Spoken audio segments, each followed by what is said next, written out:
Thank you for joining the Tulsa Christian Businessmen. Our guest speaker is Gregg Conway from Tulsa Boys Home. The Tulsa Christian Businessmen meet every second Thursday of the month from noon to 1 at the Wyndham Hotel on 41st near Garnett. Our video is sponsored by the Tulsa Regional Business Alliance. And now, Gregg Conway. Harris and Tom Noggle to take a tour through the Tulsa Boys Home. Years and years ago, a fellow by the name of Jerry Dillon approached me when I first started in business, and it seemed to me like it might have been out near Mohawk Park at that time, I don't know. But anyway, I started getting the Tulsa Boys Home back then. And I've watched them expand, and there's a lot of people that I've run into that were products of the Tulsa Boys Home that are now in business, doing good, prospering. And I was so impressed when I went through their facility, and it's a wonderful, up-to-date facility, is that how these kids respond to attention and to love. They had a young man by the name of Moses get up, and they told me what problem guy he was when he first came. Been in a number of foster homes, and he just couldn't contain, couldn't discipline. But you know, he got up and told about what love can do. And he's a nice looking guy. He's now at OSU. And he talked about how love and attention and care changed his whole life around. So where now he's a productive citizen. And I think that's why I asked Gregg to come here today and bring one of his men with him, is because you guys are doing such a tremendous job. I appreciate you so much. And I'd like for you to kind of tell the people about your Tulsa Boys Home. Also, I'm going to have Gordon, I'm going to have a sack or a red basket or something back there in the back where people, when they leave, if they want to contribute anything to the Tulsa Boys Home, I can personally tell you there's no better thing that you can give to. So let me read you a little bit about Gregg. Since 1918, Tulsa Boys Home has helped nearly 13,000 boys, many of whom have learned to lead happy, productive, and successful lives. Most credit Tulsa Boys Home for breaking the cycle of poverty, abuse, neglect, and drug addiction that often has pervaded their home life from generation to the next. Therefore, our work of healing and instilling newfound hope is multiplied many times over through the countless families and children of the children that once lived and were healed at Tulsa Boys Home. Introduce to you, Gregg Conway. Gregg?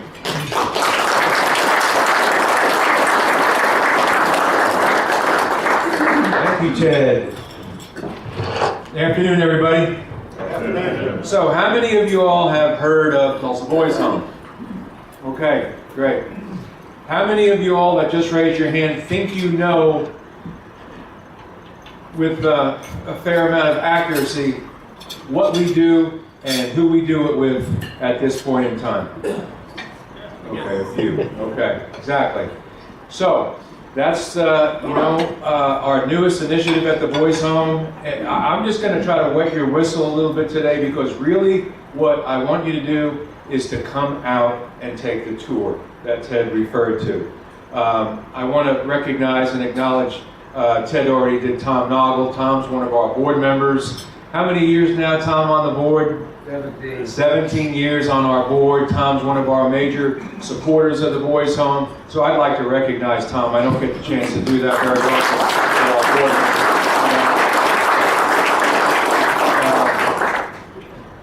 Tom, especially, the number of volunteers that are descending on the Boys Home at this point in time is unprecedented. And one of the reasons that has happened is because about 8 years ago, we made the decision to hire a youth minister for the Boys Home. And it was a youth minister slash volunteer coordinator position that we had never had before.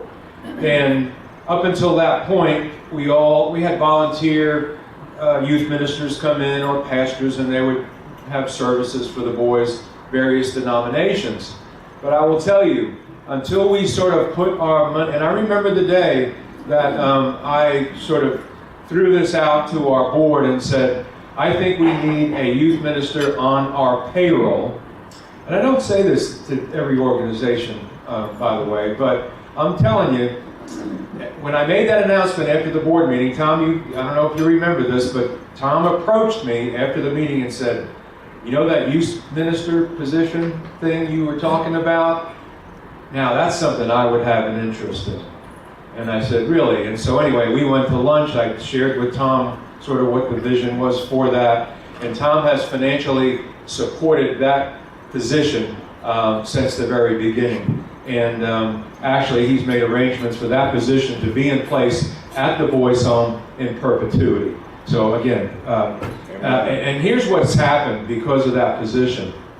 In, like I said, unprecedented numbers. We have 14 different church groups now that come out to the boys' home, and that list continues to grow because of that youth minister position doing outreach in the community. Life Church, have you heard of Life Church? Amen. Life Church alone has over 300 volunteers that descend on Tulsa Boys Home on a monthly basis. It's resulting in foster homes and adoptions. I'll tell you, I'll put it like this. So I've been at the Boys Home for almost 21 years, and that's been a blessing for me. But the first 17, 18 years, literally, I saw 2 adoptions take place at the Tulsa Boys Home for our boys. There's been 5 adoptions that have taken place just in the last 3 years alone. And so the more people we have coming out, the more exposure we have for our guys. And so I want to just give you a little bit of a glimpse of a sense of our work, of our mission at the Boys Home at this point in time. I think of it like this. So 100 years ago, this year, 100 years ago, so this is our centennial year. When the clock struck 12 on January 1st, it began the 100th year anniversary for the Tulsa Boys Home. Amazingly, right? So the legend is, and it's really not a legend, it's really sort of the fact, is that there was a group of people in 1918, not unlike you all, and after lunch, you were walking back to your office in downtown Tulsa, cutting through an alleyway, and you stumbled upon a few boys literally living in a cardboard box in an alleyway in downtown Tulsa. They happened to be members of the Downtown Tulsa Rotary Club. They were also in leadership positions in the First Presbyterian Church.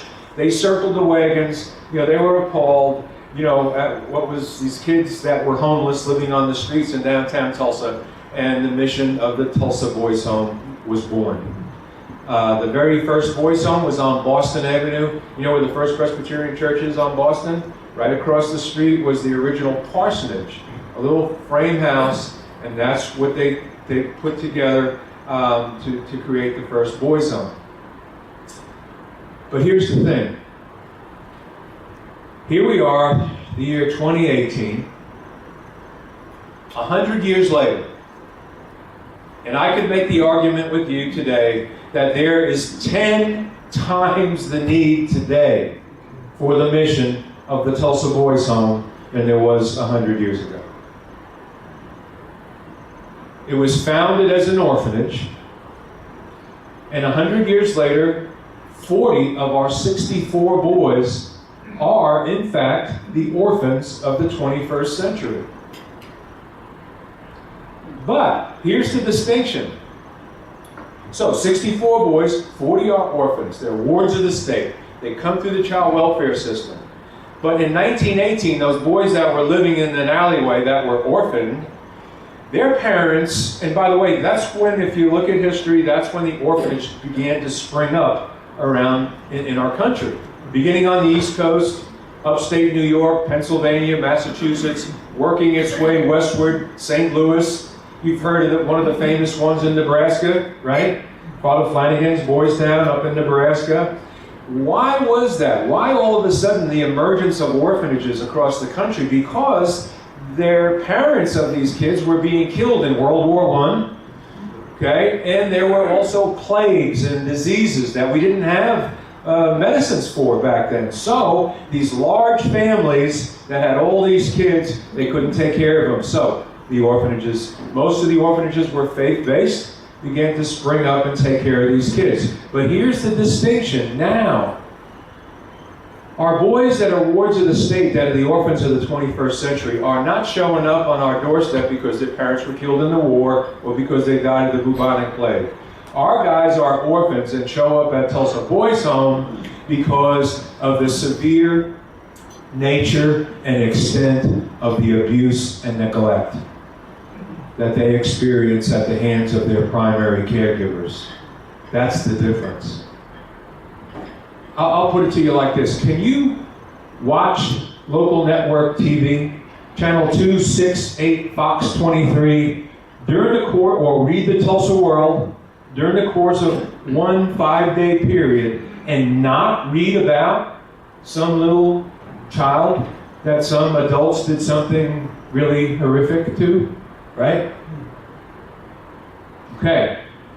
These are the guys that are at the Tulsa Boys Home today. Right now. That's who we heard and read about on TV and the newspapers 10 years ago.